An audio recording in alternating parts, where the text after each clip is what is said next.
दोस्तों, चैनल को सब्सक्राइब जरूर कीजिए। बहुत समय पहले की बात है। एक सुंदर और शांत गांव था जिसे सभी लोग शांतिपुर के नाम से जानते थे। इस गांव में एक बुद्धिमान और आदरणीय बौद्ध भिक्षु रहते थे जिनका नाम वसुधामा था। वे अपने ज्ञान और करुणा के लिए पूरे गांव में मशहूर थे। वसुधामा हमेशा लोगों को जीवन की सच्चाइयों और शब्दों की शक्ति के बारे में सिखाते रहते थे। एक दिन गांव के एक युवक का नाम धवल था जो अपनी कड़वी और कठोर बातों के लिए जाना जाता था। धवल को अक्सर गुस्सा आता था और वह गुस्से में आकर बिना सोचे समझे किसी को भी बुरा भला कह देता था। उसकी बातों से कई लोग आहत हो चुके थे, लेकिन उसे इस बात का कोई एहसास नहीं था। एक दिन गांव के एक युवक का नाम धवल था जो अपनी कड़वी और कठोर बातों के लिए जाना जाता था। धवल को अक्सर गुस्सा आता था और वह गुस्से में आकर बिना सोचे समझे किसी को भी बुरा भला कह देता था। उसकी बातों से कई लोग आहत हो चुके थे, लेकिन उसे इस बात का कोई एहसास नहीं था। वसुधामा को इस बात का पता चला और उन्होंने धवल को अपने आश्रम में बुलाया। धवल के आने पर वसुधामा ने उसे मुस्कुराते हुए स्वागत किया और कहा, धवल, मैं तुम्हें एक कहानी सुनाना चाहता हूँ। धवल ने सिर हिलाते हुए कहा, हाँ गुरुजी, कृपया बताएं।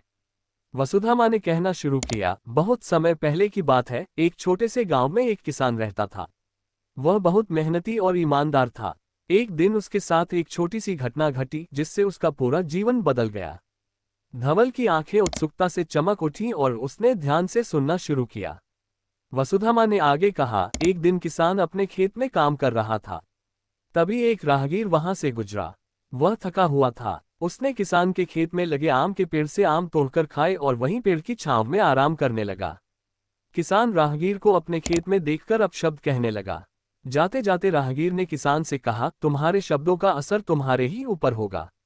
किसान को ये बात बहुत बुरी लगी, लेकिन उसने इसे गंभीरता से नहीं लिया। समय बीतता गया और किसान की फसलें धीरे धीरे खराब होने लगीं।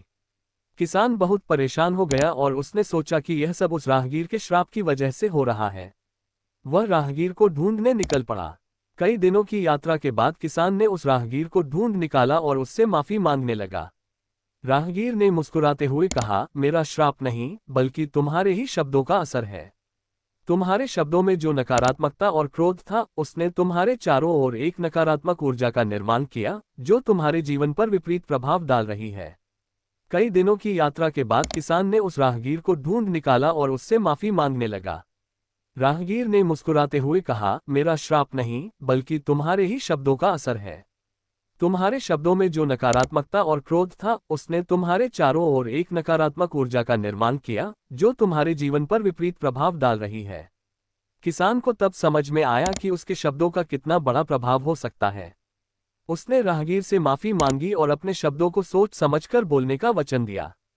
धीरे धीरे उसकी फसलें फिर से अच्छी होने लगीं और उसका जीवन सामान्य हो गया। धवल ने गहरी सांस ली और वसुधामा की ओर देखा। गुरुजी, क्या आप कहना चाहते हैं कि मेरे शब्दों का भी ऐसा ही प्रभाव हो सकता है?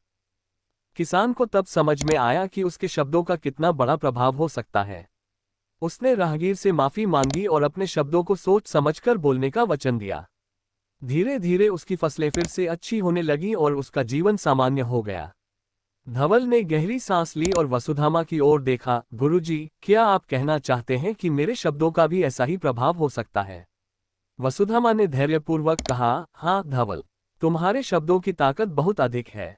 वे न केवल दूसरों को प्रभावित करते हैं, बल्कि तुम्हारे अपने जीवन पर भी गहरा प्रभाव डालते हैं। यदि तुम अपने शब्दों का सही उपयोग करो तो वे प्रेम, शांति और सकारात्मकता फैला सकते हैं। लेकिन यदि तुम उन्हें नकारात्मकता और क्रोध के साथ इस्तेमाल करो तो वे तुम्हारे और दूसरों के जीवन में कष्ट और दुख ला सकते हैं। धवल ने सोचा और फिर धीरे धीरे कहा, गुरुजी, मुझे समझ में आ गया है। मैं अपने शब्दों का सही उपयोग करने का प्रयास करूंगा। वसुधामा ने संतोषपूर्वक मुस्कुराते हुए कहा, यह तुम्हारे जीवन के लिए एक महत्वपूर्ण कदम है धवल। याद रखो, शब्दों की ताकत अद्भुत होती है। वे लोगों के दिलों को जीत सकते हैं या तोड़ सकते हैं। उन्हें सोच समझकर और करुणा के साथ इस्तेमाल करना सीखो। धवल ने वसुधामा के पांव छूकर आशीर्वाद लिया और संकल्प किया कि वह अपने शब्दों का सदैव ध्यान रखेगा। उसने अपने गुस्से पर नियंत्रण पाने और सोच समझकर बोलने का अभ्यास शुरू किया।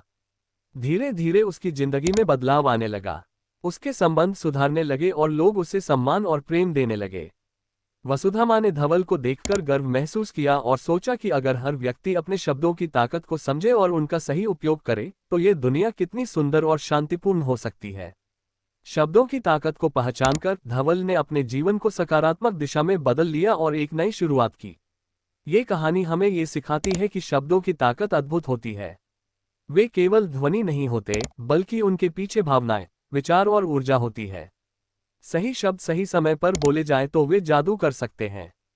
वहीं गलत शब्द न केवल दूसरों को बल्कि खुद को भी नुकसान पहुंचा सकते हैं।